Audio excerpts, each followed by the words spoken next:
The summer of 1967 brought a war that changed the dynamics of world politics for decades to come. The Six-Day War pitted the fledgling nation of Israel against an alliance of surrounding Arab nations, constituting nearly all of the countries that Israel shared a border with. But this mismatched fight did not go the way anyone expected. Israel shocked the Arab alliance and the world, and in the course of 6 days tripled the land under its control. This war was no one-off occurrence, though. It played an influential part of a larger geopolitical tempest still spinning today, known as the Arab-Israeli conflict. The Six-Day War, also known as the Third Arab-Israeli War, would pit Israel against its Arab neighbors for the third time since its birth just 2 decades before. Today we're going to look at a barely week-long conflict that shaped the modern Middle East, the Six-Day War.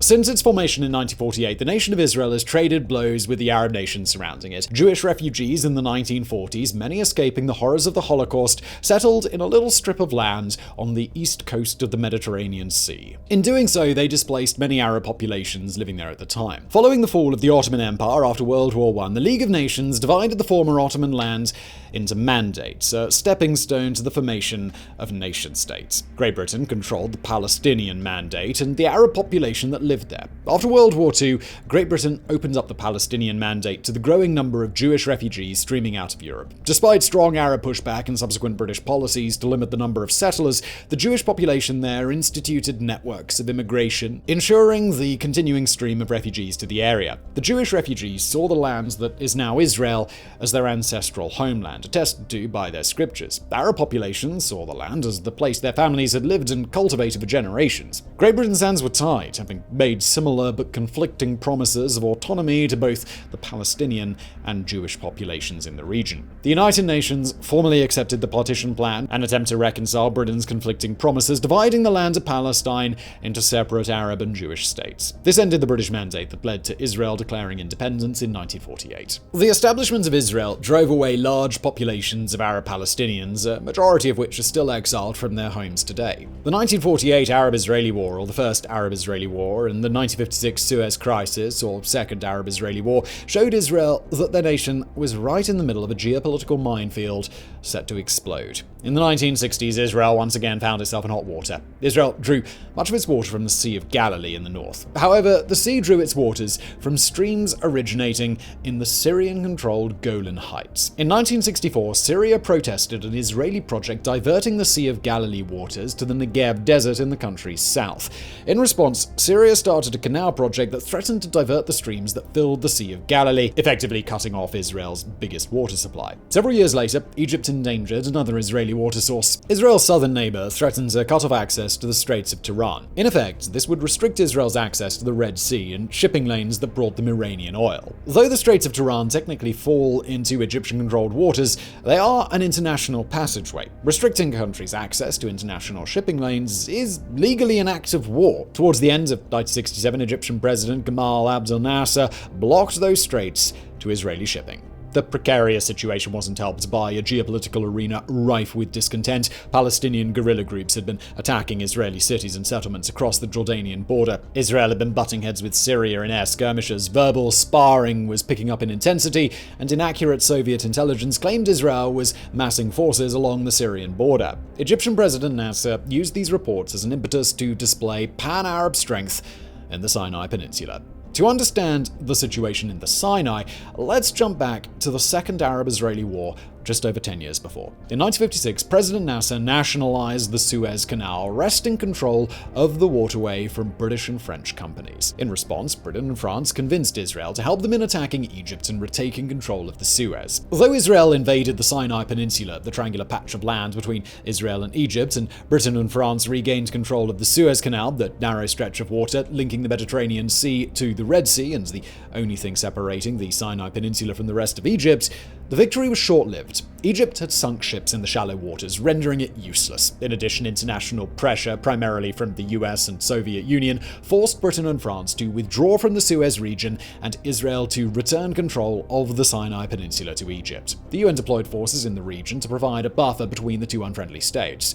The United Nations Emergency Force, or UNEF, had remained in the Sinai until the build-up to the Six-Day War, giving Nasser a decade's worth of free defense against Israel. When the clouds of war were gathering in 1967, though, Nasser felt pressure from his Arab allies to kick the UN forces out. Each Arab country wanted to make clear their intentions for war. President Nasser said on Cairo radio, "This is our chance, Arabs, to deal Israel a mortal blow of annihilation, to blot out its entire presence in our holy land." After King Hussein signed a defense pact with Egypt, he announced, "All of the Arab armies now surround Israel," and the Syrian defense minister proclaimed, "Syria's forces are ready not only to repulse the aggression, but to initiate the act of liberation itself and to explode the Zionist presence in the Arab homelands." But while Syria and Jordan were involved in pre-war border skirmishes with Israel, they saw the UN buffer between Egypt and Israel as unfair. Why should they suffer losses while their ally, Egypt, who talked a good game about pan-Arabism and fighting Israel, sits back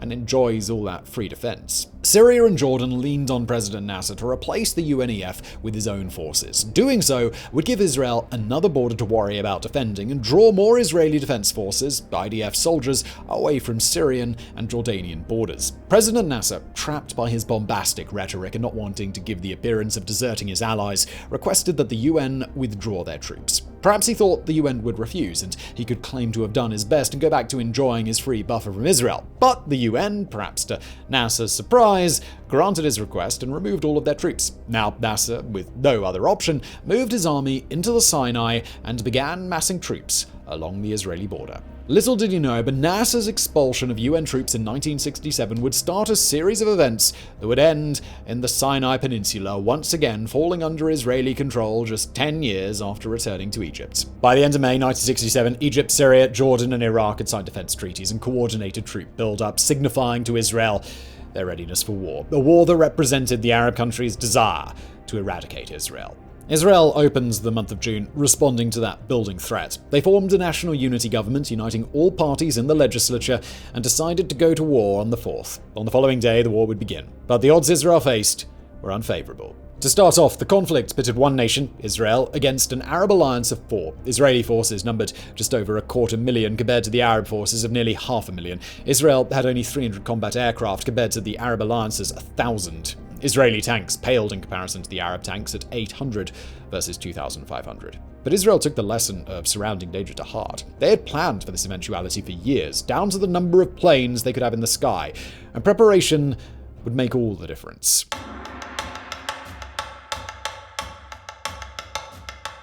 The fighting started on the morning of June the 5th with Operation Focus, an Israeli airstrike against Egyptian targets. Extensive training allowed Israeli pilots and ground crews to increase the speed of plane refitting and refueling. This led to Israeli planes spending only 8 minutes on the ground before taking off for another bombing run. This quick turnaround could be done 8 times per day, giving Israel a massive advantage in the air. Deploying all but 12 of their aircraft, the Israeli Air Force took its adversaries by surprise and crippled their air capabilities. Israel destroyed an estimated 300 Egyptian, 20 Jordanian, and 50 Syrian aircraft, as well as airfields in Jordan, Syria, and Iraq, giving Israel decisive air control on just the first day of the conflict. Although Operation Focus was a major success for Israel and paved the way for its victory, there was still fighting left to be done on the ground. Israel faced a 3-front war that spanned a vast majority of its border.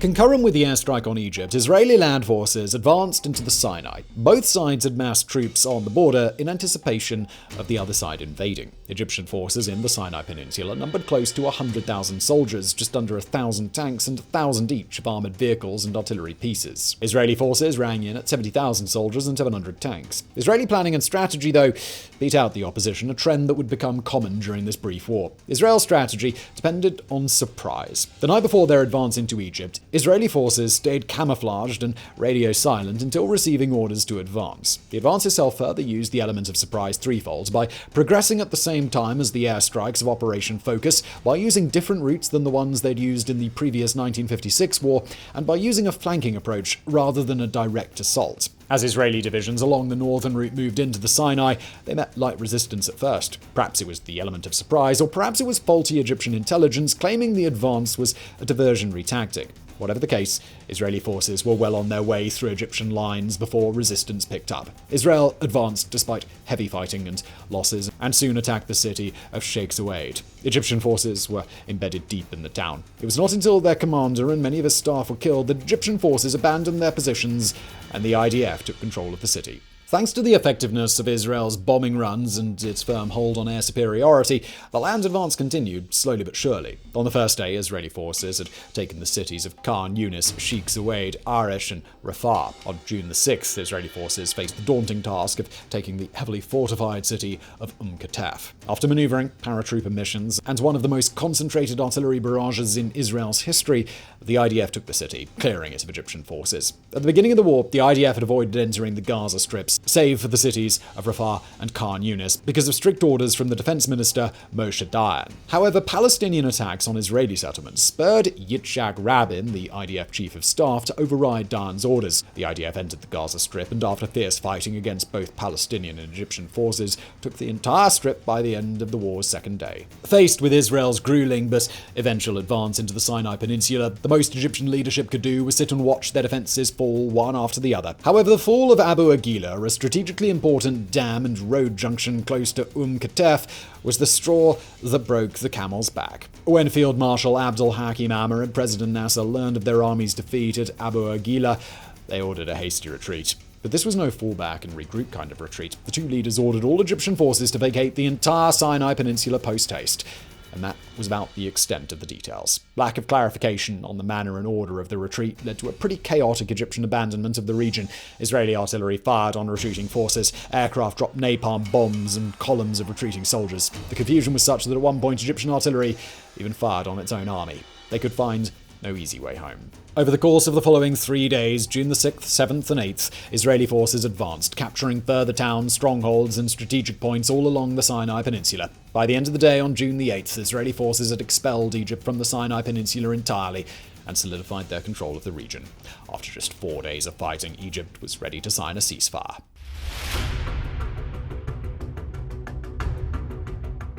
Alright, so let's jump back to the build-up. The countries of the Arab alliance had signed various agreements and pacts with each other to formalize their alliance against Israel. The defense pact between President Nasser of Egypt and the young King Hussein of Jordan gave Egypt control of Jordanian forces. President Nasser stationed General Raad of Egypt in Amman, Jordan, to assume control of the regiment stationed there. Now let's fast forward to June the 5th and Israel's surprise attack on Egypt's air force. Even though Operation Focus turned out to be devastating for Egypt, the all-but-defeated country gave off the exact opposite impression. To keep King Hussein and Jordanian forces in the war, President Nasser blatantly lied to his ally. As Egypt's plains and airfields were being demolished by Israeli planes, Field Marshal Abdul Hakim Amr sent a cable to General Riyad in Amman. He claimed that Egyptian forces had repelled the Israeli air attack and significantly weakened its air force. The cable ordered General Riyad to attack Israeli forces in the West Bank. The initial IDF strategy was to stay on the defensive against Jordan in order to focus on the Egyptian front and protect civilians and holy sites in Jerusalem. However, Egypt's control of the Jordanian military and their claim of victory in the Sinai turned these well-laid plans on their head. Even as Jordanian forces opened machine gun fire and artillery barrages on Israeli positions in Jerusalem and Tel Aviv, Israel responded only with small arms fire. Still hoping to contain the fighting to the Egyptian front, the Israeli government reached out to King Hussein through UN channels. Israel's last attempt at peace stated that the IDF would not initiate any actions against Jordan. However, should Jordan open hostilities, we shall react with all our might, and the king will have to bear the full responsibility of the consequences. King Hussein's response, coming from a position of perceived power bolstered by Egypt's claim to early victory, was one of too little too late. Jordanian shelling and aerial bombardment continued. Iraqi planes even joined in on some runs, causing material damage to buildings and inflicting casualties. Israeli leadership decided on their own airstrike retaliation. Israeli planes bombed Jordan's 2 airfields, destroying many of their aircrafts, including all of their fighter jets. The Israeli bombing run extended to the H-3 airbase in western Iraq. These runs, happening at the same time as Operation Focus, further solidified Israel's iron hold on air power. On the ground, fighting between Israeli and Jordanian forces flared. Initial conflicts took place, of all places, on UN-neutral grounds. Despite fierce protests from UN personnel, Jordanian forces dug in on the perimeter of Government House, a building acting as the headquarters of UN observers. Israeli forces eventually broke through Jordanian defenses, forcing them to retreat to Bethlehem. Many in the Israeli government saw Jordan's provocation as the perfect opportunity to capture the old city of Jerusalem. They had long coveted this territory for its religious significance. On the 5th of June, Israel launched an offensive to do just that. The IDF encircled the entire city of Jerusalem and waged a hard battle against Jordanian, Egyptian, and Iraqi forces. By the end of June the 6th, just the second day of the war, Israel had captured the old city. It would take just one more day for Israel to expand upon its success in Jerusalem and gain all but complete control of the West Bank. IDF forces advanced westward toward the Jordan River, driving Arab forces back and capturing city after city. After conquering Jerusalem, Israel took the cities of Judea, Hebron, Nablus, and Bethlehem. By the end of June the 7th, the war's third day, Israel had issued orders setting up the military government that still controls the West Bank today. Jordan had withdrawn its troops from the West Bank to avoid a complete annihilation of its army. With Egypt and Jordan defeated and the Sinai Peninsula, Gaza Strip, and West Bank under Israeli control, Israel had exponentially increased the territory under its control and rid itself of 2 enormous threats. But there was still one front remaining.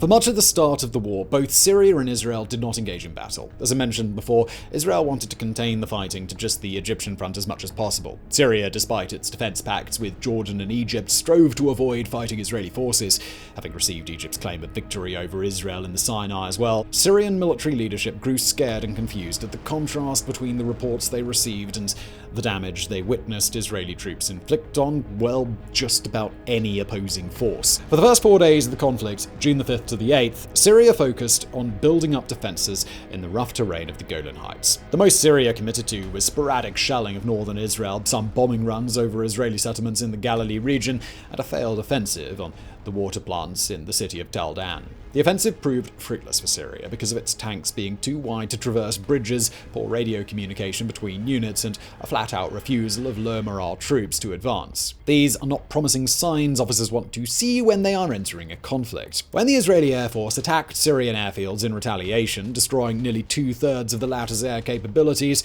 Syria realized that the claimed Egyptian victory in the Sinai just couldn't be true.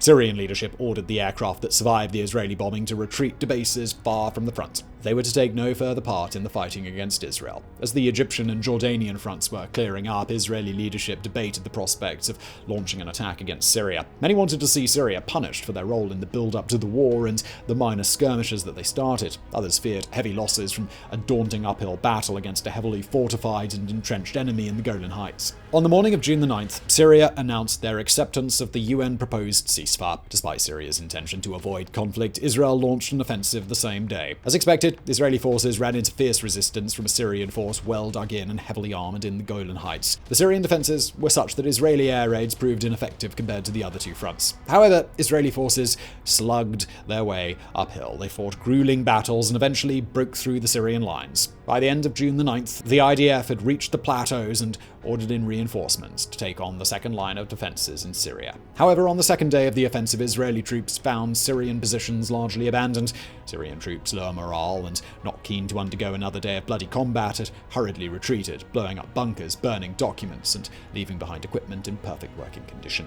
The last remaining Syrian troops holed up in the city of Kenitra found themselves the object of an unfortunate broadcast. To pressure the UN into mandating a ceasefire, Syrian authorities had announced the fall of Kenitra. However, Syrian troops in the city were still fighting. Their morale damaged by the report, troops in the city surrendered to Israeli forces just 3 hours later. By June the 10th, Israel had added the Golan Heights to its ever-growing list of captured territories. The following day, all sides signed a ceasefire, bringing the 6-day war to an end.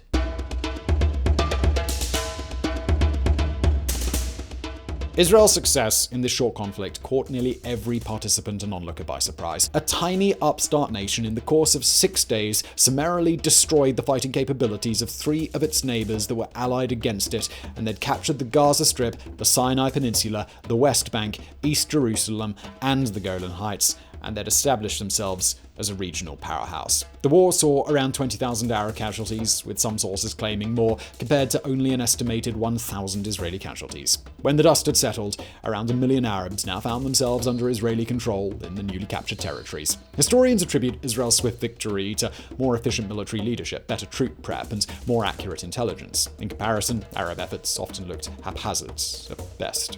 Of the captured territories, Israel only returned the Sinai Peninsula to Egypt thanks to the Camp David Accords. This time, though, it happened over 10 years after the war's end. Israel formally annexed East Jerusalem and the Golan Heights and maintained a military occupation of the West Bank and Gaza Strip. The war fundamentally shifted the dynamic of Arab-Israeli relations. During build-up to the war, leadership of Arab nations, especially President Nasser, proclaimed graphic intentions for their campaign against Israel. Even going so far as to state their goal was to wipe Israel off the map, Arab leadership made it clear that they questioned the legitimacy of Israel to exist as a state. Though in meetings after the war, Arab states proclaimed there would be no peace, no recognition, and no negotiation with Israel, leaders of Arab countries changed their rhetoric from one of destroying Israel to one of regaining land and establishing borders. The next stage of the Arab-Israeli conflict would reflect this change when, in 1973, Egypt and Syria launched the Yom Kippur War to reclaim lost territories. But that's the story for another day.